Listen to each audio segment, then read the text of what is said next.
You retire next year. 4 CPP and OAS decisions are sitting on your kitchen table right now, and 3 of them, once made, can never be undone. Not appealed, not fixed, permanent.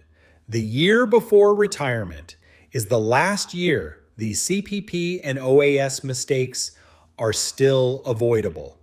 And here's the kicker. One of these 4 decisions gets made for you by a date on a calendar, whether you've thought about it or not. That one's coming. Full honesty. I'm in my mid-30s. This is not my retirement year, which is exactly why nothing here is a vibe or a guru take. Every rule in this video comes straight off Canada.ca, and I'll put the page on screen every single time. So to show the math, meet Susan. She's a stick figure on purpose. She's not a real person. She's an illustration. A maximum CPP contributor. No workplace pension. Watch what happens as she makes these 4 calls one at a time. Decision 1, when you start CPP. You can start anywhere from 60 to 70. And the adjustment gets applied once, then never revisited for the rest of your life. The rule is simple and it's legislated. Every month before 65 costs you 0.6%.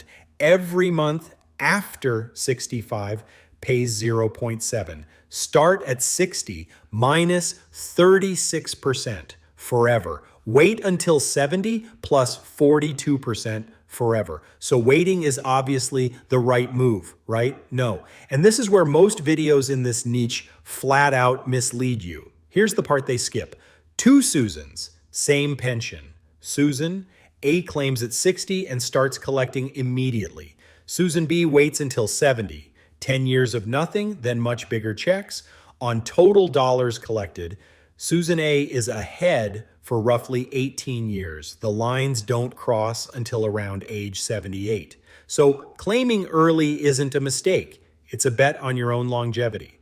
Poor health, no other income, taking it at 60 can be exactly right. The check, look up your life expectancy at 65, not at birth, and ask whether your savings can carry you to 70. Decision 2, the OAS recovery tax, the clawback, cross a net income threshold, and 15 cents of every extra dollar gets pulled back out of your OAS. Go high enough and your OAS disappears entirely. Now watch the trap stack. Susan took CPP early because she wanted income now. Then she adds RF withdrawals and part-time work on top. Her CPP is already permanently reduced, and the stacked income shoves her over the OAS threshold too. 2 permanent haircuts, chosen one at a time, and neither one looked wrong on its own. And the detail that catches people, the clawback in a payment year, runs off the previous year's net income. Plenty of retirees think they dodged it. The bill just hasn't landed yet. The check. Project your first full retirement year, CPP plus OAS plus pension plus RIF plus any work against the threshold on Canada.ca before you file for anything. Okay, those first 2, at least you make on purpose. The next one gets made for you.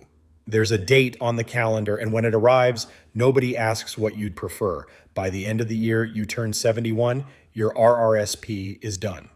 Convert it to a RIF, buy an annuity, or withdraw it. Those are the options. And a RIF comes with a mandatory minimum withdrawal every single year, fully taxable, whether you want the money or not. The mistake is arriving at 71 with a big RRSP and no plan. So the forced minimums push you over Decision 2's threshold every year for the rest of your life, at the exact age you can least earn your way out. The check, model your RIF minimum against that threshold now.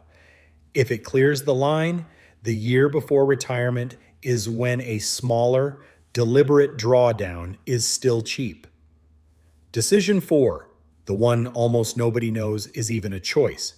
Whether you keep paying into CPP after you've already started collecting it.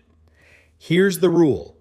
Under 65 and working, contributions are mandatory. you and your employer. Between 65 and 70, it's your call, but only if you file a form, the CPT 30, with your employer.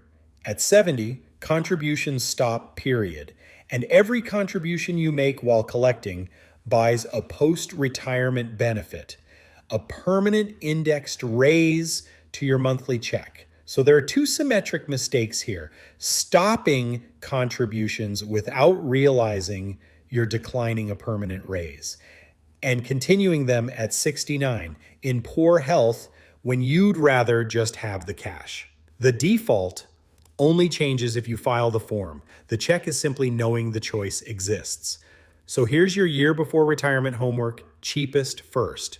1. Project your first retirement year's net income against the OAS threshold on Canada.ca.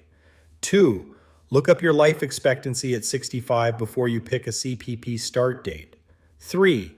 Model your RIF minimum before 71 sneaks up on you. 4.